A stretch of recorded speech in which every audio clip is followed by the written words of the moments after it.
Hi, how are you? I'm so sorry. I got some internet connection problems, mainly actually for my cell phone seems this time.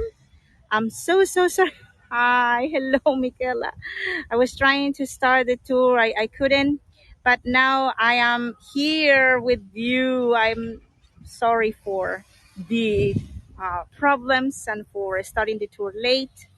Uh, I'm fine. I made it. No, but yeah, early also had some issues. Maybe the cell phone has some problems with the app. So, so you're here, my friends. Gracias, gracias. Thanks for waiting for me. And well, I see Michaela. I see Maureen. Hack. Hello, hello. Thank you. Gracias, gracias. Well, I hope you enjoy this tour because you can see how I'm sweating, sweating cold. To well, to come here and to do this tour. Well, finally you are here. So, hola Elizabeth. Hello, hello. Are you ready to start with this visit to the Olive Park of Lima, the only olive grove of the city center? See? Excelente, excelente. So, vamos.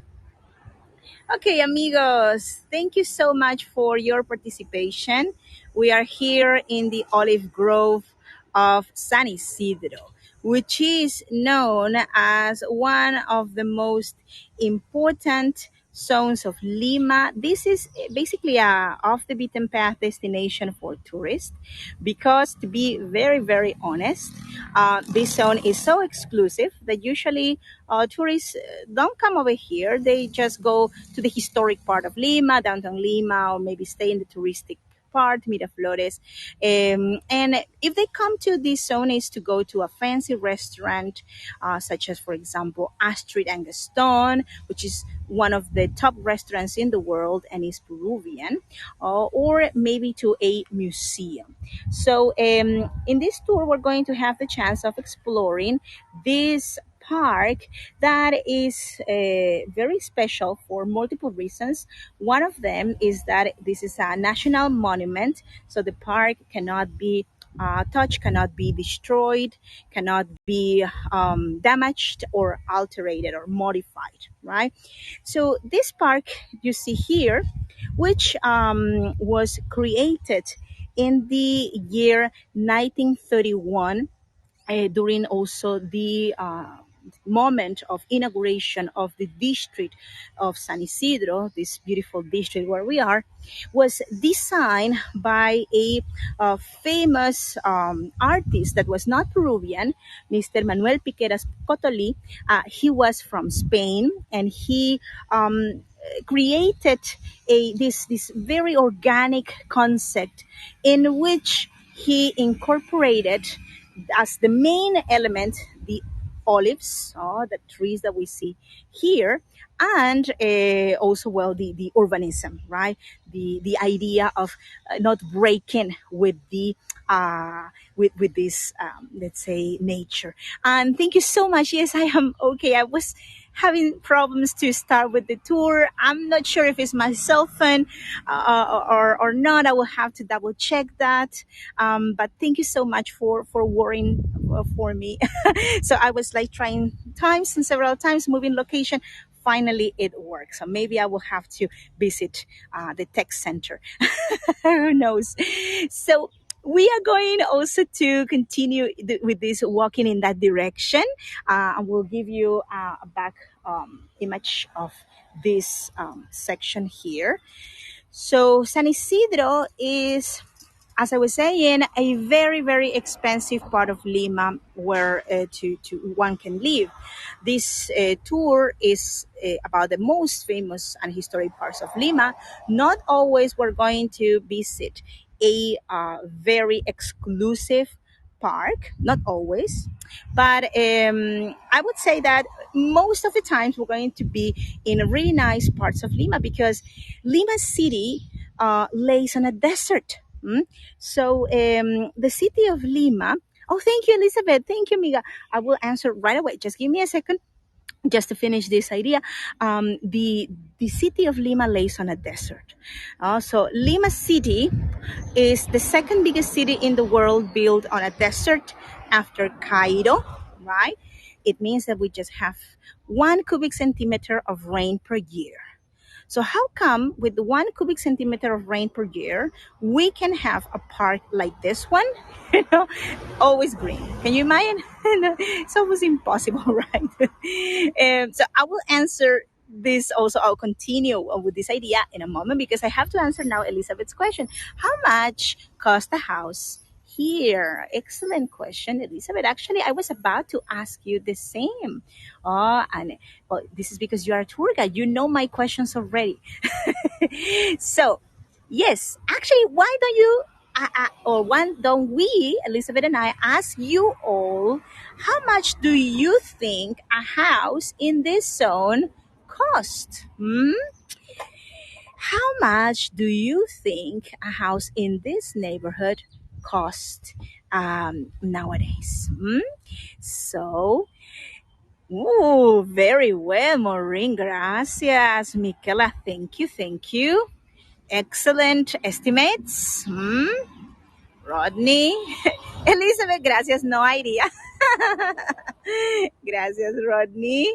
Also, we have 500,000, 250,000, 500,000. Muy bien, muy bien.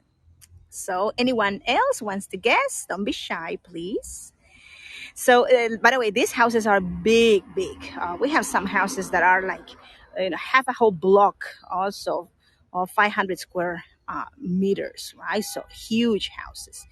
So let's first of all start with the square meter, okay? So to give you a better idea, the cheapest square meter in the Department of Lima is approximately 600 US dollars. The cheapest square meter in an urban part of Lima is 600 US dollars, right?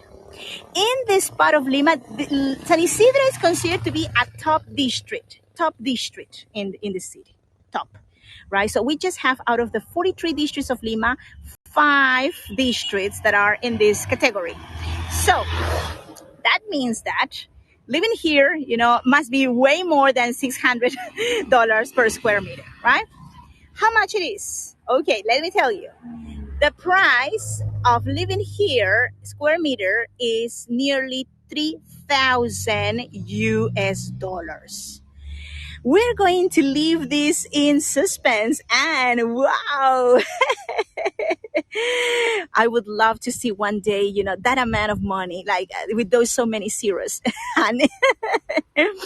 So, my friends, here we're going to just for a little while leave this the theme of the houses and the prices in suspense because I will show you more houses. So, look at this machineries we have here. We have this one is a press, and this one here is a mill. Hmm? Oh, Elizabeth, yeah, and of course we have to save our tips. Save, save, save, Elizabeth. Maybe you and I together in 10 more lives. So we have here two machineries. Oh, we have here a press. Oh, sorry. See, there's a press and a mill. So the story of these two machineries is very interesting because originally we are in a land that used to be a agricultural field for production of olive oil, right? By the way, my friend and colleague Elizabeth from Arequipa, she's here commenting. She does tours in Arequipa, which is one of the places in Peru where you can get the best quality of olive oil, right? So this olive oil that we used to produce in Lima in this zone, which we don't produce anymore, most of it came from this land, from this part of the city. So the original mill and press were unfortunately removed. They were destroyed during the urbanization of the district.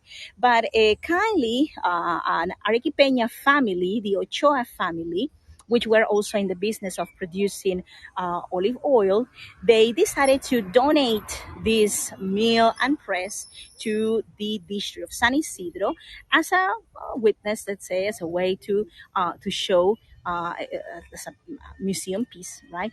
A silent witness of the history of this part of Lima. How to move a mill like this one, you needed bulls to be tied in this section, and well, the wheel rolled over in this case, the olives. So in that way, the juice of the olive could be extracted, and then after it went to the press, which is over here, right? So we can see also the olives. Can you see the olives? Can you see the olives over here? Yes. Over here we have some. They are ready. Gracias, Michaela. They are ready to be picked up. They are ready to be picked up. But can we eat them straight away? No, no, no. Hi, Zach. Yes, of course, we cannot eat them straight away because they are bitter. You need to marinate the olives first in salt, in what we call a salmuela, and there's also a process to take out the bitterness, and after that, you can eat them. So we see here the most famous station or part of the park where couples in love, and especially brides and grooms, stop to take their pictures. That is usually after the wedding. So this pond here, which has, it's an artificial pond, of course, which has lots of fish. Do you know what type of fish is this one? Do you recognize this fish? Let me know if you know the name of this fish. You have seen, yes, that's right. This is koi. Muy bien, Randy, Michaela, exactly. We have the koi. In Spanish, we call it, yes, and Japanese carp. Is how we call it. Carpa japonesa, or koi. And here the section where the brides and grooms take a picture, right? By the way, San Isidro is sister city with another district called San Isidro, but this time in Buenos Aires in Argentina. So we are sister cities with an Argentinian district. So we will now continue walking in this direction. And look at this, we have a building that is also very important in this district because it is the city hall of San Isidro. So I like the little island. Yes, Winona. This place is like, do you feel like if you were in Peru? Do you feel that if you were even in South America? Many people say, no, it doesn't look like South America. Well, it's because, of course, this place was sort of like a imitation at some point or inspired in the European lifestyle, right? So this is the Municipal Palace and also of culture, right? So this is a building that promotes cultural activities organized by this district. Sala de Arte, Exposition Hall, and also many other lovely buildings around. Let's give a look to some houses. Okay, we're going to see the trees in a little while. We're going to focus a lot in the trees, but also I want to go back to the theme of the value of the houses in this district. So I remember I saw all kinds of prices from 250,000. I think it was Michaela that she mentioned this, right? To 100 million maybe from man. So yes, why not? Of course, the prices are huge. Actually, for Peruvians, like any house here, doesn't matter the price, it would look to us like 100 million because we would never be able, regular average people, to afford the lifestyle of this district. Look at this. It looks like a little castle combined with a Tudor style. This style became the trend in 1930s, 40s especially became the boom. It became the style of the rich, right? So the houses in this district reach up the prices of 3 million US dollars. In soles, which we use soles, of course, so it would be more fair to talk in the local currency just to give you an idea. Huh? In soles, we are talking about nearly 4 million soles. A house here. That is an extremely huge price. The reason is because the minimum wage in Peru, it is way less than possibly you can imagine. It is about 300 US dollars, the minimum wage in Peru. Of course, to live in Lima, you need to make more than the minimum wage, right? But still, we are most Peruvians very, very far away to afford houses like this ones here. Also, most of the buildings, well, most of the houses you see here were made in a period that is the 1940s, which is considered still a historic period. Therefore, we cannot destroy those houses. They are protected houses as well as the olive trees. So we will continue walking. Who lives here then? Well, Mikel, I think that you can imagine that mainly are immigrants, like European immigrants, like owners of businesses, transnationals, right? And also, we still have a large number of descendants, direct descendants of the landowners of the colonial times, right? They are no longer the lords that they used to be, or the counts or the dukes, but they are, of course, still rich, and they have lots of lands, and many of them have even mines. So this is how they still can afford this lifestyle, right? So this building here, let me show you, Módulo de Vigilancia. This is a station for the security of the district.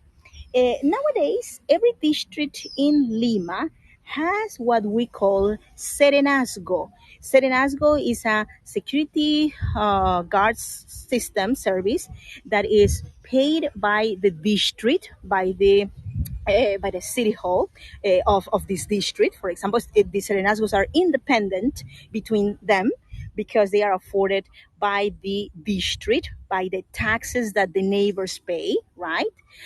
And this is one of the services the city hall gives to their neighbors, right? For example, here in San Isidro, the service of the serenazgo, of the security guards, is impeccable. It's perfect. They are everywhere. They have, like, in the cabin, for example, I cannot get closer because, these are security guards, but they have a television with images from images, videos from different angles of the park. They are monitoring the park, that everything is secure.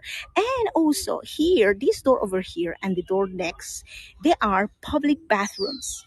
Why I'm mentioning this of the public bathrooms? Well, because this is the only, well, with Miraflores, San Isidro, Miraflores are the only districts in Lima where the public bathrooms are for free. In other parts of Lima, you have to pay for the public bathrooms, even though you go to the municipalities. Look at this. We have some water for drinking, I think. Well, it's not working. Oh, how is that possible? We are in San Isidro. It should work. Maybe I'm not activating it properly. But we have what we call bebederos, like for drinking water. Even our doggies have, of course, a section where they can drink water here, right? Bebedero for puppies. So just to show you a bit of the frame of the side of the park we are in. Where would you go as a tourist to find public bathrooms in Lima?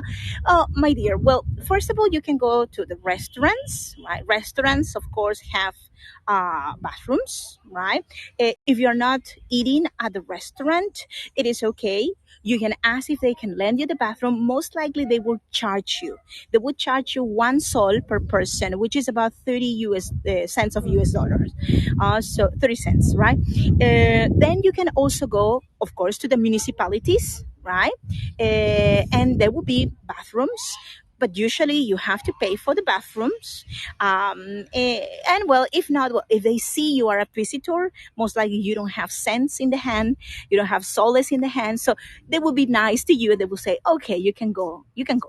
But for us locals, the situation is different. I'm just telling you from a local's perspective, and most likely you will be surprised with the prices you will have to pay sometimes for the bathroom, right? In places that are supposed to be public.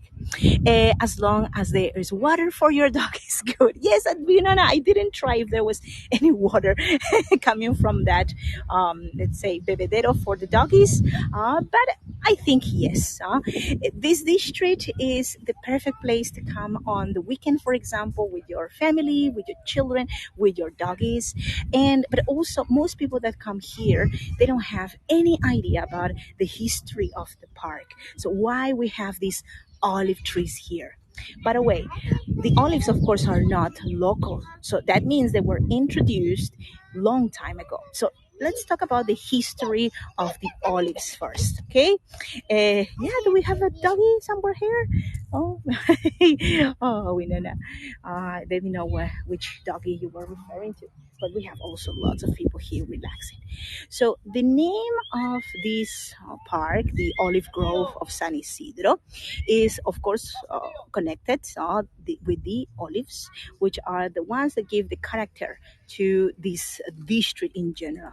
So to understand the history of this park, we have to go back in time to the colonial era, to the colonial period, because we know that before the Spaniards, we used to have temples and pyramids and all of that around, but those were destroyed because, well, the conquest changed completely the way how Lima looked like. The conquest changed the temples for churches, right? So in this place, most of the temples were destroyed, and the ones that remained were considered useless, right? So, for example, originally the land where we are, the big hacienda where we are, used to have about 270 hectares of space. It was a huge, huge land. Huge land. Nowadays, we have 10 hectares only of olives. We used to have 270 hectares. And about 65 hectares of this big hacienda were occupied by temples.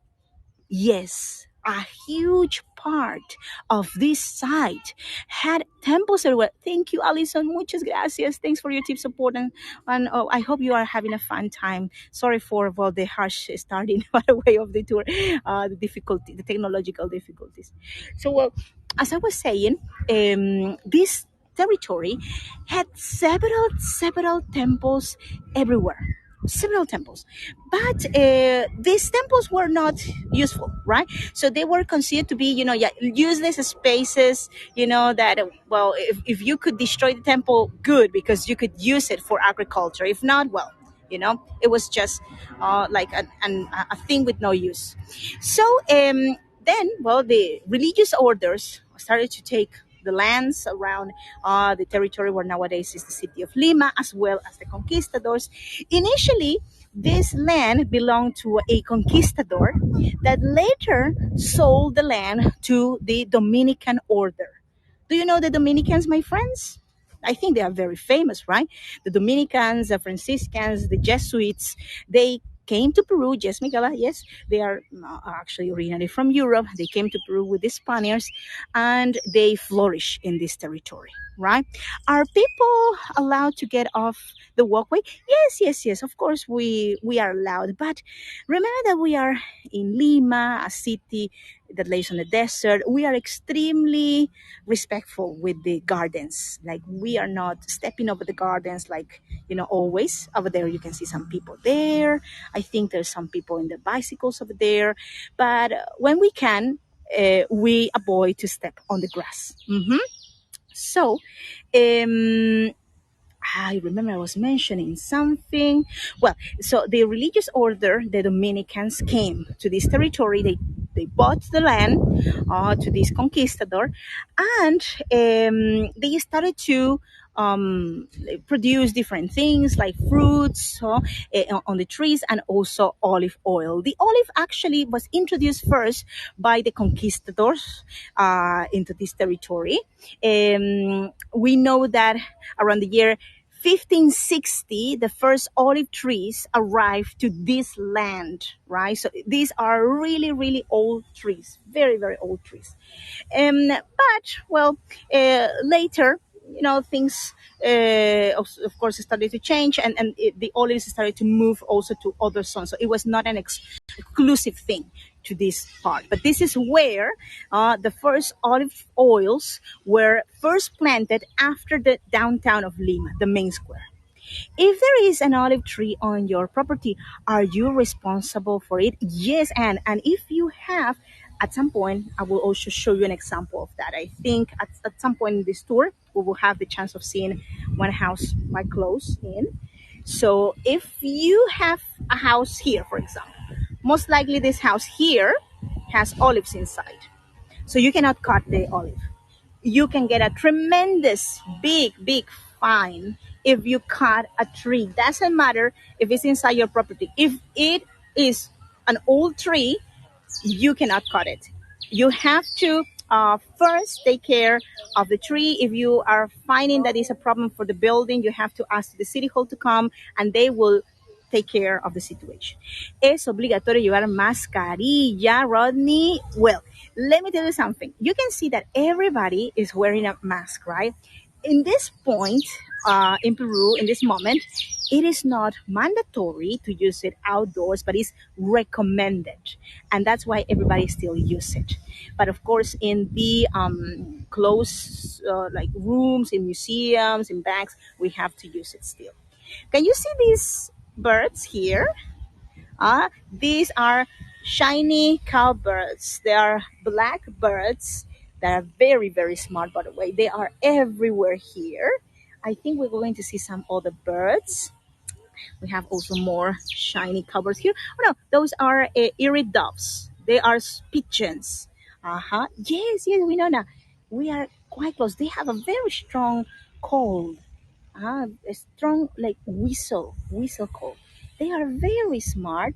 They love to be close to people because they usually eat what, like bread, for example, like little leftovers they like to eat, right? So we have 20 species of birds living in the park. And of course their ecosystem it's not naturally this one, because olives are not naturally from this territory. As you know, they were introduced, but well, they have wonderfully adapted to this environment. So the Dominicans sold the land, right? We're talking about now the 18th century, the 1700s. They sold the land to a family that is known in our history as the Counts of San Isidro. They even had a royal title, a title given by the king. So the Counts of San Isidro were owners of this vast territory, right? And the olive production, the oil of olive, right? So, well, they continue here. Several of the counts of San Isidro. This is a really nice house, actually. I think very modern style, but it looks really nice. So imagine you open the doors to you open the windows and you see the park, right? And then you open the doors to go work and you see the park. What a perfect starting of your day, right? Gracias, Randy. Thank you. Thank you so much.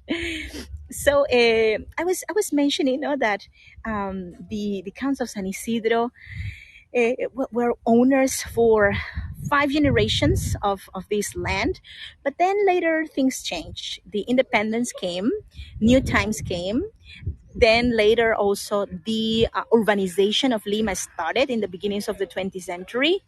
And well, things would never go back to the same, right? By the way, this building you see here it's also a municipal building. It's a library. It's a kids library. It's a library for children. Not many people go, unfortunately. Nowadays, people prefer to look for books in their cell phones, right? And also, can you see this gentleman in yellow vest? He is also a security guard from paid by the district of San Isidro. Every serenazgo, every security guard is dressed up in different colors, in colors that the district assign. Mhm. Some of those trees look like good climbing trees. Yes, Winona. I would love to. I am a climber of trees. I know how to climb up trees. Well, I used to some years ago. But when I was more flexible. But I think, unfortunately, gracias, Anne, we cannot climb these trees because remember, they are historic trees. You can get a fine. Really, it's very serious. You can get a fine if you try to climb up the trees. You cannot even step close to the trees. Have you wondered, have you noticed the circles around the trees? Have you noticed the circles? Gracias, Winona. You have faith in me, right? So, have you noticed the circles, my friends? Okay, so most people believe that the circles are because of the olives, right? That they can fall down and they can dirt the rest. Well, I have the information from the city hall, the official information. Gracias, Joanne. Thank you so much. Thank you, thank you. So, this circle you see here is to protect the roots of the trees, of the olives. Why? Why? Well, remember that these are historic trees, right? So they are protected. These trees are all protected. You cannot cut them, you cannot destroy them. So, the idea is that people, the idea is that people would not step on the roots, right? You cannot step on the roots. You cannot play soccer near to the roots because they said that they could be damaged. They could be damaged by the impact of, the feet, the weight of the people, the balls. I am not sure, like, if this is really true, but this is the information I got from the city hall. That's why this is the only part in Lima. Gracias, Michela. Gracias. This is the only part in Lima where you will see the circles around the trees. In other parts, you will not see that.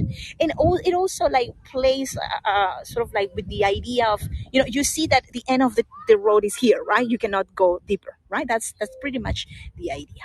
So what doves here? We have a irid dove over here. We have several types of pigeons. Sorry, this is actually a West Peruvian dove. I think it is. If it has the blue around the eye, usually it's the West Peruvian dove. We have different kinds of doves. Not all of them were introduced by the conquistadors. Would you like to have one day with me a bird watching tour? We have really nice parks where we can see lots of different birds. That would be lovely. Let me know if you would like that because we have hawks. Yes. Okay, Miguela, we will do that. We have hawks. We have black vultures. We have redhead vultures in Lima. We have lovely, lovely birds. There are times in the day when you can see more, of course, of them. Look at this here, more of these pigeons, and we have also a bigger lagoon, of course, artificial. When we talk about the irrigation of this land in the days, the original days when this was a plantation field, we have to talk about the Rimac district. Sorry, the Rimac River. Rimac River is the original giver of life to the valley of Rimac, and it is the one also that gave the name to the city. Lima is a mispronunciation of the name of the river, Rimac. Huh? Rimac and Lima. The Spaniards had some troubles when they arrived to Peru, of course, in pronouncing Quechua words, so they preferred just to simplify those names, and they called, for example, the city Lima instead of Rimac. I have to go now. Oh, I'm so sorry, Winona. No worries. Thank you so much. And I hope you can join me in my upcoming tours. I'm going to be doing more tours to different parks also. Yes, Winona.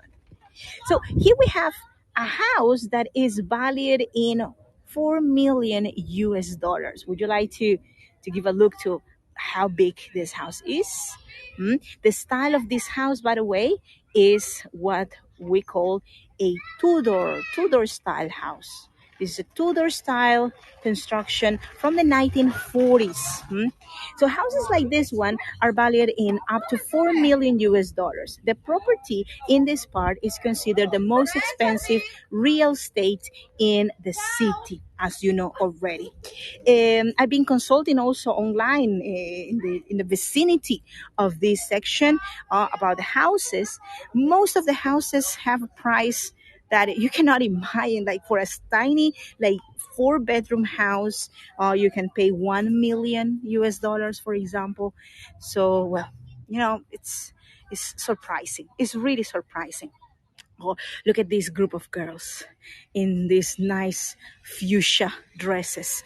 They might be, maybe, like a bridesmaids. Could it be? I'm not very sure, but they look so beautiful, and with the contrast, doing contrast with the green. So, in this park that has extension of 10 hectares, we have several olive trees. So, how many olive trees do you think we have in in this park? Let me know, please, here in the comments. I would love to know how many trees do you think we have in this 10 hectares. We have, of course, olives. We have other trees too, but predominantly we have olives. Oh, look at these princesses here. So beautiful. So, I'm seeing your comments. Thank you, Michaela. 360. Muy bien. Maureen, 225. Anyone else? Anyone else? Please, I accept all numbers. No worries. We have 10 hectares of park, several trees, of course. So, how many do you think we have in total here? And remember, all of them are cataloged and they are protected. Look at this house over here. Wow, so beautiful. Penny 400. Wow. This is the house of 4 million US dollars. Would you pay 4 million US for living here? Look at this. You open the doors and you have a park. You have tranquility. You have security guards. Everybody wants to come to take pictures here, right? Look at this. This is something that you will not see in Lima. Never. Yes, Mary. Well, you have to come to my district. San Miguel is more like down to earth. Well, we don't have walkways.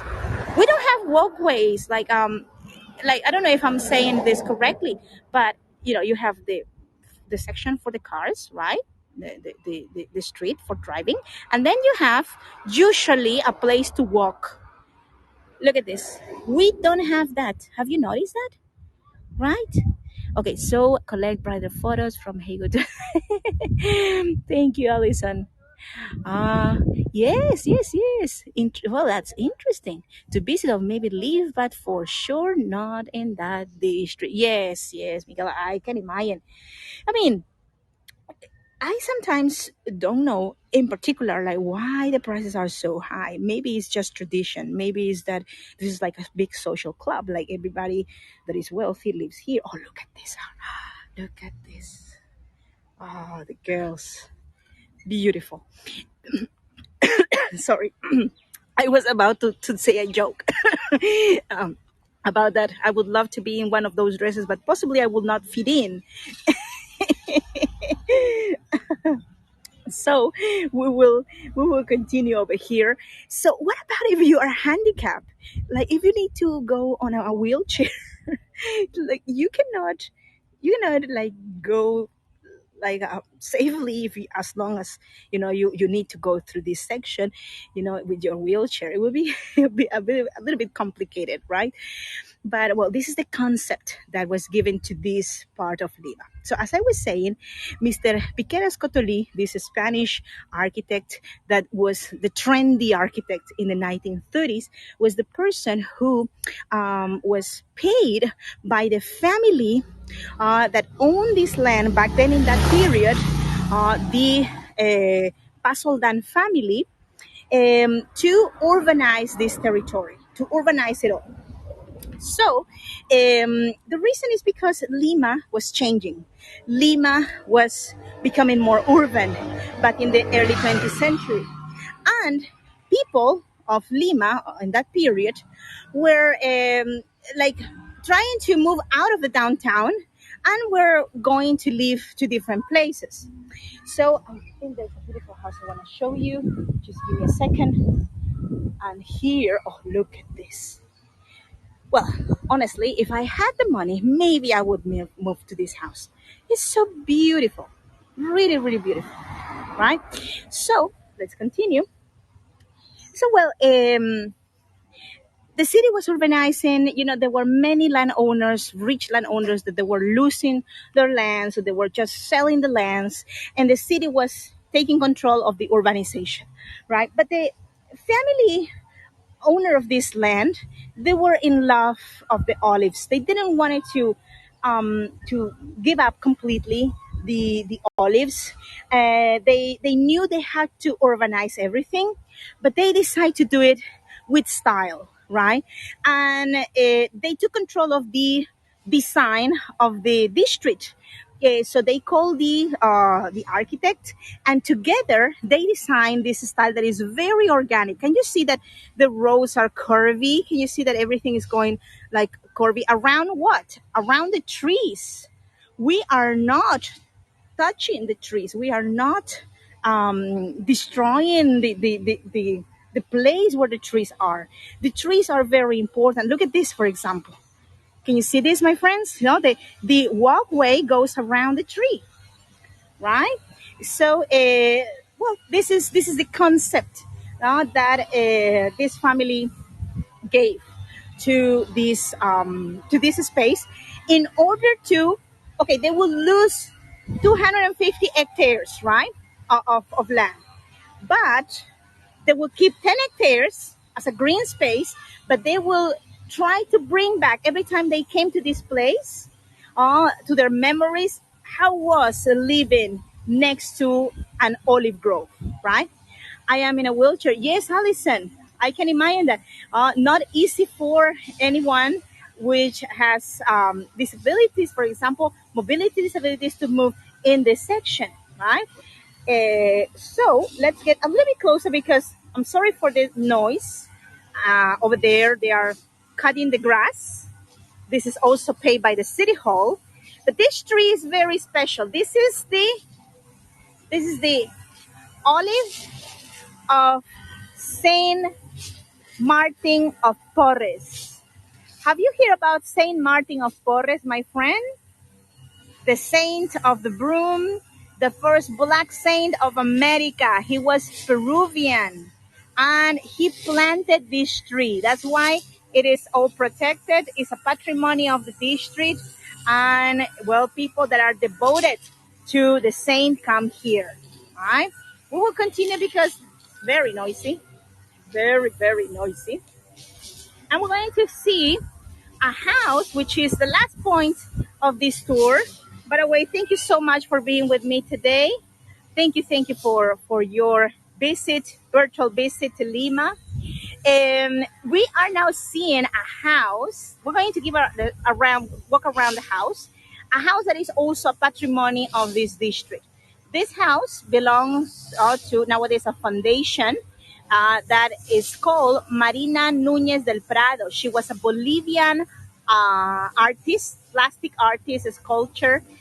She lived here in Peru most of her life in this district in San Isidro, and she recognized as one of the most prominent women of the arts of her time, because she belonged to a current, to artistic current that we can classify as indigenismo, pro the indigenous art. So here we have her sculptures, some of them made on stone, some of them made on bronze. She used to work a lot the bronze, and she passed away in the 90s, but she created, before she died, a foundation that protects her pieces of art, and this is a museum. And I think from here at some point we can see a tree. Well, inside this house we have trees, right? So there's next to that font, there's a tree. Unfortunately we cannot see it from here, but we have also inside the property this tree here. This is still inside the property, right? Michelle, thank you so much for your tip support. Muchas gracias. Thank you. Also, the house owns, of course, trees that are, wow, historic, right? But they cannot destroy them at all. It is theirs, but it still is patrimony, right? So we have also some other trees inside the house. This is a beautiful house with the style we call neo-colonial. We're going to the front of the house for you to see how the neo-colonial houses look like. By the way, Mrs. Marina Nunez del Prado, gracias, Maureen, thank you so much. Thank you. Marina Nunez del Prado dedicated her life to sculpting, and basically what she'd like to do was animal figures, but also female figures. Like here you can see a female figure, and usually her female figures were pregnant. It's very interesting because she was never able to have her own children. She was married. Actually, she got married in the 1960s. So she was in her 60s. She found the love of her life, which was a Peruvian, actually a Peruvian artist. But they never had children together. So she had a very special say interest in representing pregnant women, pregnant women, babies also. It's very curious, right? And she called her pieces of her sculptures her children. She called these pieces her children, mis hijos. Hope, thank you so much. Muchas gracias. Thank you. Thanks for your tip support. So here we have the front. In a moment, we're going to the front of the house. This piece, for example, I remember this one. This is called the Condor. Can you see the condor there? And as we go to the front, I don't remember if I already mentioned the number of trees, the total number of trees we have here. Did I mention the number of trees, my friends? I have so much information I'm trying to share. I think I didn't, right? Or I did. Do you remember the number? 1,670. No? Yes, Michaela. 1,670 olive trees in this beautiful mini Central Park of Lima. No worries, Michaela. You've been very good always. So at least one day I'm winning always. So here we have the front of the house. Uh, yes, Mary, I like to leave you in suspense because in that way you stay with me. Huh? Let me just move the camera a little bit over here. Look at this house. This is the front. Sorry, because I just came when the gardeners are cutting the grass. So sorry. I'm going to move. I'm going to leave them do their work. And well, the style of this house is what is called the neo-colonial house. So look at this. Can you see the style over here? Right? Neo-colonial house. So my friends, it is time to say goodbye. Remember that you have a museum here. These are the opening hours. It is free admission to go in. So if you love art and you're in Lima, you have to come over. I'm going to move a little bit forward to say goodbye because there are there's a lot of noise. I'm going this way. I just want to say goodbye to you all. Look at the ice cream tricycle. This is something we love to to eat when we are in a sunny day like today. We are not anymore in summer or spring, but sometimes we have the surprises of very good climate. Thank you so much for being here today. I had, as I said in the beginning, some technical problems, very bad for connecting, and I really hope that you can understand these problems. But I hope you enjoy the tour, and I try to extend it a little bit more just to give you, a little gift from my side extra. So I'm going to be doing more tours very soon. As you know, I do them every week, usually a couple of them or three per week, to different places in Lima. Please follow my channel if you would like to know about my tours, my upcoming tours. They are already published, so you can click on follow. If you don't see the button follow, that means you already follow me. And thanks for that, by the way. Thank you so much for your tip support. Your tip support is the fuel that helps me to continue doing these tours. Also, that keeps HeyGo a free platform, only tip support. If you would like to know how to support this tour, I'm activating a little button so you can do it when you have time. So thanks in advance. And also, if you wish to follow me on my social media, I have different social medias: Facebook, Instagram, YouTube.